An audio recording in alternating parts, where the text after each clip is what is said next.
सुप्रभात। मैं जगेंद्र राणा। इच्छा ही बंधन है। आज की हमारी आध्यात्मिक चर्चा का विषय है इच्छा ही बंधन है। मनुष्य ने अपने आप को अपनी धारणा और मान्यताओं में बुरी तरह जकड़ रखा है, बांध रखा है और कहता यह है कि भगवान ने यह किया वो किया, और सारा दोष भगवान या विधाता पर मरता है और रोता है, छटपटाता है, किंतु उन बंधनों से छूटने का प्रयत्न नहीं करता और ना ही साहस जुटा पाता है। वह अपने को विवश, निराश, दीनहीन समझने लगता है।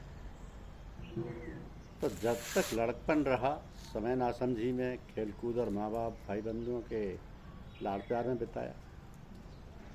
बड़े हुए, पढ़े लिखे, नौकरी चाकरी की, रोजगार व्यवसाय किया अथवा खेती बाड़ी में लगकर रुपया पैसा कमाने लगे।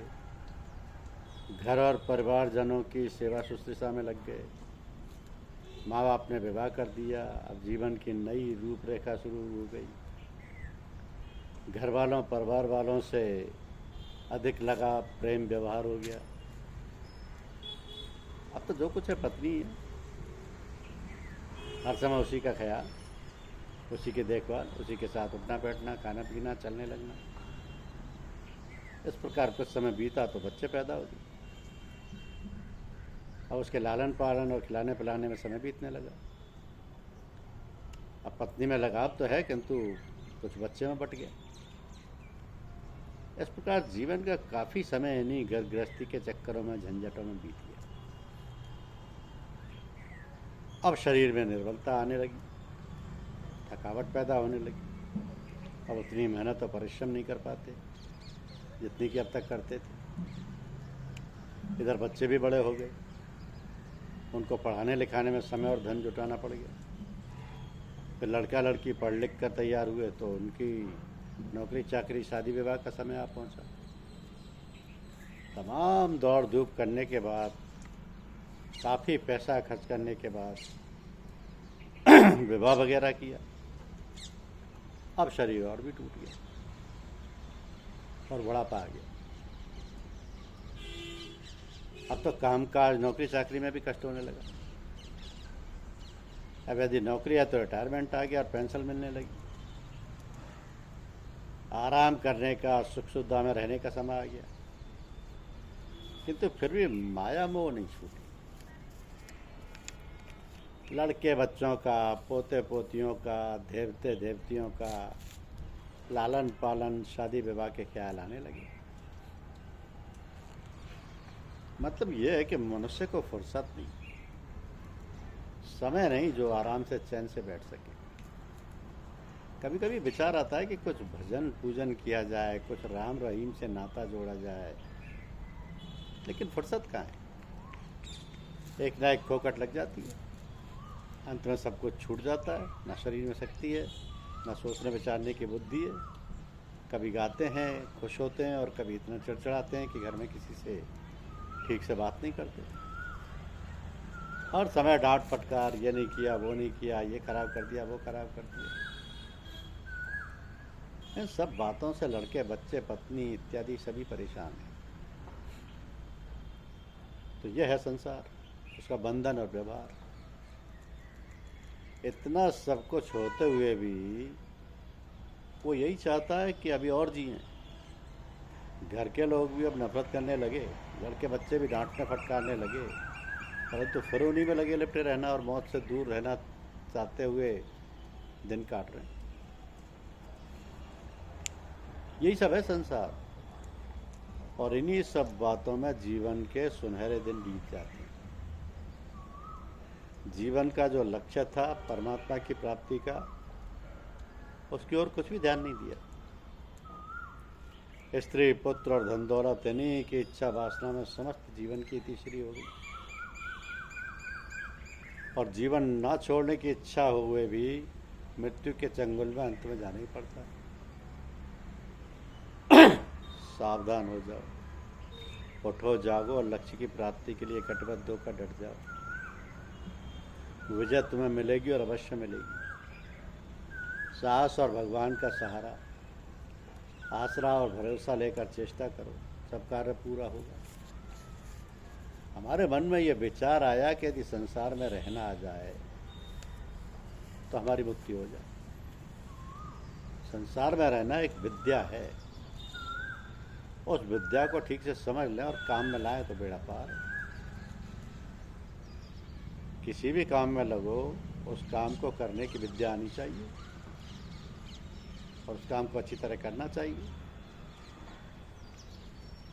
कहने का अभिप्राय यह है कि किसी भी कार्य में ज्ञान और कर्म दोनों की ही आवश्यकता पड़ती है। अब ये जानना होगा कि संसार में रहने की विद्या या कला क्या है।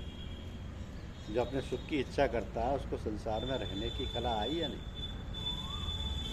आप अपने कुटुंब में रहते हैं तो कुटुंब की सेवा करते हैं। यदि आप बाहर चले जाते हैं तो वहाँ सेवा नहीं करते बल्कि स्वयं सेवा लेते हैं। कोई हमें मार्ग बता दे, हमारी सहायता कर दे, हमको रहने की जगह दे दे, हमको जल पिला दे आदि। इस प्रकार सेवा चाहते रहना हमें हमारा कल्याण नहीं होता, ऐसा उद्धार नहीं होता। यदि हम किसी से कुछ भी चाहते हैं तो पराधीन हो जाते हैं। ये एक पक्का सिद्धांत है। जब हम किसी से कुछ नहीं चाहते तब हम बिल्कुल पराधीन नहीं होते, सर्वथा स्वाधीन बने रहते हैं। तो संसार से कुछ भी चाहना अपने आप को पराधीन बनाना है। संसार हमसे बहुत कुछ चाहता है, यदि हम उसकी चाहना पूरी करते हैं तो हम पराधीन हैं। इसलिए अपनी चाहना तो रखे ही नहीं और दूसरों की न्यायोक्त चाहना अपनी शक्ति और सामर्थ्य के अनुसार पूरी करें। यह है जीने की कला।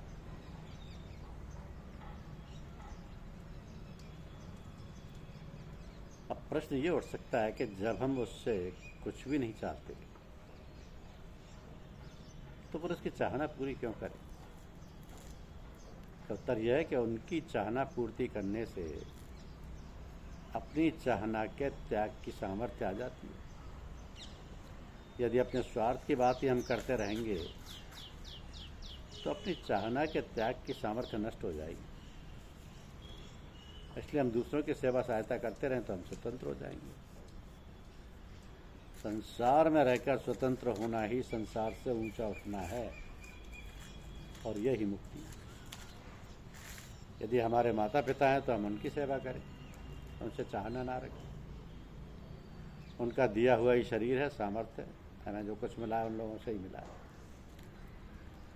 तो उन लोगों के लिए काम करना है, अपने स्वार्थ की पूर्ति के लिए नहीं। हमें जिन्होंने शरीर दिया, समझ दी, योग्यता दी, उनकी दी हुई वस्तु के द्वारा केवल उन्हीं की सेवा करनी है। अर्थात उनसे मिली हुई वस्तु उन्हें ही दे देनी है और उन्हें देने के लिए हमें रहना है, अपने लिए नहीं। यदि अपने लिए हम नहीं रहेंगे तो वो हमारे साथ अच्छा व्यवहार करें तो बुरा, उसका हम पर असर नहीं पड़ेगा, क्योंकि हम अपने साथ अच्छे बर्ताव के लिए वहाँ रहते ही नहीं। हमें तो उनकी सेवा कैसे हो जाए, उनको सुख कैसे पहुँचे, उनका हित कैसे हो, उनको आराम कैसे पहुँचे, यही भाव रखना है। तो इस प्रकार कार्य करने से हम दुखी हो जाएंगे, ऐसा प्रश्न उठ सकता है। परंतु हम दुखी तभी होंगे जब उनसे कुछ चाहेंगे और वे नहीं कर सकेंगे। हम चाहे ही नहीं तो दुखी कैसे होंगे। हम तो केवल उनके सुख के लिए रहते हैं, उनको सुख पहुंचाना ही हमारा काम है। हम सेवा करते हैं और यदि वे दुख देंगे तो दुख देने से हमारे पापों का नाश हो जाएगा और पापों का नाश हो जाने से अंतःकरण निर्मल हो जाएगा। सेवा करने से त्याग होगा, हमको दुगना लाभ होगा। उनको सुख कैसे पहुँचे, इसके लिए ही संसार में रहना, यही हमारा कर्तव्य है।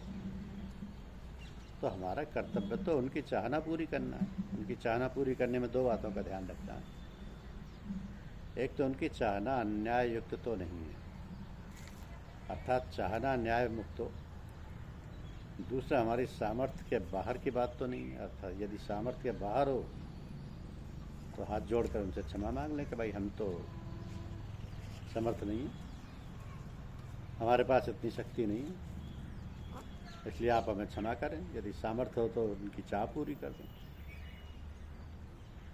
इस प्रकार संसार में जल में कमल के पत्ते की भांति रहें। कमल का पत्ता जल में रहते हुए भी जल से भीगता नहीं, मोती की तरह ऊपर लुढ़कता रहता है, उसमें भेदन नहीं होता।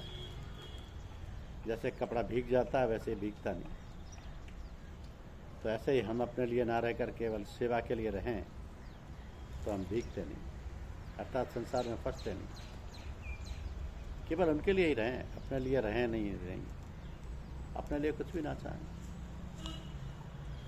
तो जिनका मन साम्य अवस्था में स्थित हो गया है उन पुरुषों ने यहाँ जीवित अवस्था में ही मानव संसार को जीत लिया है।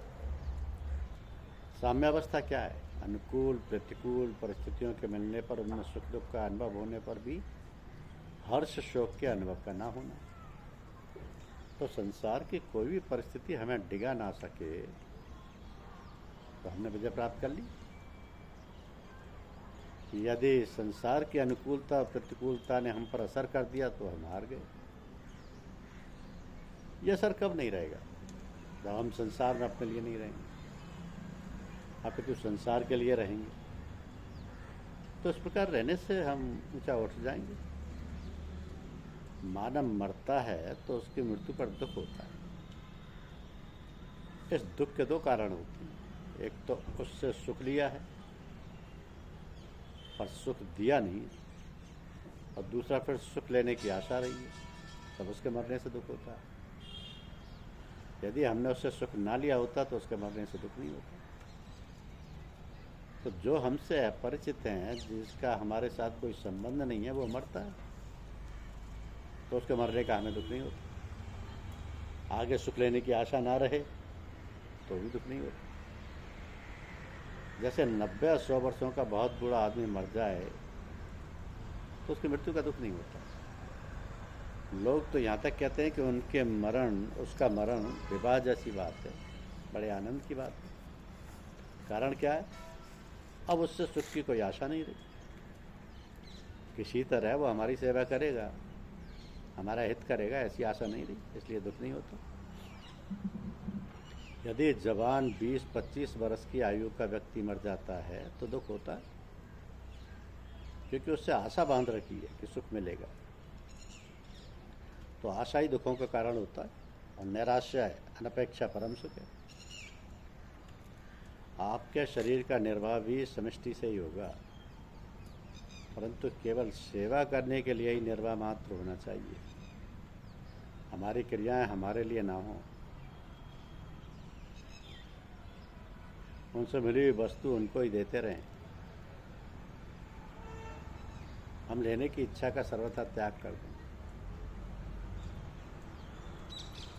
इस प्रकार सेवा करने से पुराना ऋण उतर जाता है, और आगे नहीं चाहेंगे तो नया ऋण उत्पन्न नहीं होगा। अतः चाहना नहीं करनी चाहिए। संसार में हम रहें, संसार में हम सुख ना चाहें और सुख देते रहें, सेवा करते रहें, सेवा लेने की चाहत बिल्कुल भीतर से हटा दें, तो संसार में हमको रहना आ गया और हम मुक्त हो गए। इच्छा ही बंधन है। यदि उल्टी बुद्धि हो गई कि हमें सेवा मिल जाए तो हम सुखी हो जाएंगे। यहाँ बुद्धि की विपरीतता ये है कि सेवा लेंगे तो ऋणी हो जाएंगे। सुखी कैसे होंगे? ऋण चढ़ जाएगा। ऋणी आदमी की मुक्ति नहीं होती। ऋणी तो तभी मुक्त होगा जब ऋणदाता उसे क्षमा कर दे। तो जब तक संसार के ऋणी रहते हैं तब तक मुक्ति नहीं होती। इसलिए संसार से ऋण मुक्त हो जाए। सेवा लिया तो बदला चुका दें। हमसे वे जो सेवा चाहते हैं उनकी वो सेवा करते हैं। भगवान के हम भक्त हो सकते हैं, भक्त तो होते हैं पर गुलाम नहीं होते, क्योंकि लेना नहीं है भगवान से भी। उनसे लेना नहीं रहता, तभी वे कहते हैं मैं हूँ भगवान को दास, भगत मेरे मुकटमणि। लेकिन कब? जबकि लेना नहीं चाहते। चारों प्रकार के भक्त उदार हैं, पर ज्ञानी निष्काम भक्त तो भगवान की आत्मा ही है। वो अत्यंत प्यारा भक्त है। निष्काम ज्ञानी भक्त को भगवान अत्यंत प्यारे हैं। कारण ये कि वो उनसे कुछ नहीं चाहते। आर्त, अर्थार्थी और जिज्ञासु तो कुछ न कुछ चाहते हैं। वे चाहते हैं तो भगवान के यहाँ कमी थोड़ी है। वे धन भी दे सकते हैं, दुख भी दूर कर सकते हैं, तत्व ज्ञान भी दे सकते हैं, उनमें देने की सामर्थ्य पूरी है, परंतु उन चाहने वाले भक्तों का पद कम हो जाता है। भगवान कहते हैं मैं तो देता रहूं, योगक्षेमम बहम्यम, परंतु तुम चाहो नहीं। निर्योगक्षेमम आत्मवान भवे, अप्राप्त की प्राप्ति और प्राप्त की रक्षा मैं स्वयं करूंगा, परंतु तू चाहना मत कर। कितनी बढ़िया बात कही। ना चाहने से प्रेम होगा, किसी से भी चाह लो तो प्रेम नहीं होगा, आपस में चाहने से बंधन होगा। दोनों आपस में चाहते हैं तो दो ठगों में ठगाई नहीं होती। संसार से चाहना माना ठगाई में फंसना, इसलिए चाहना का त्याग करके सेवा करनी है। ये संसार में रहने की असली विद्या है, यही है व्यवहार में परमार्थ की कला, और यही है जीवन की कल्याणकारी कला।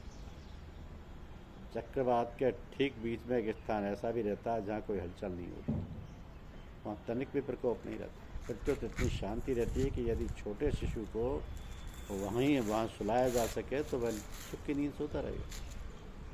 वायु का झकझोर उसे छू तक नहीं सकता। ठीक इसी प्रकार इस संसार के कोलाहल के मध्य में प्रभु विराजित हैं। जहाँ वे हैं वहाँ ना तो जगत की हलचल है और ना त्रिताप की विस्मय ज्वाला है। वहाँ सर्वदा और सर्वथा सुख शांति भरी है। इसलिए इच्छाओं को त्याग दो, इच्छाओं के बंधन से बाहर निकलो, प्रभु की शरण में आ जाओ। धन्यवाद।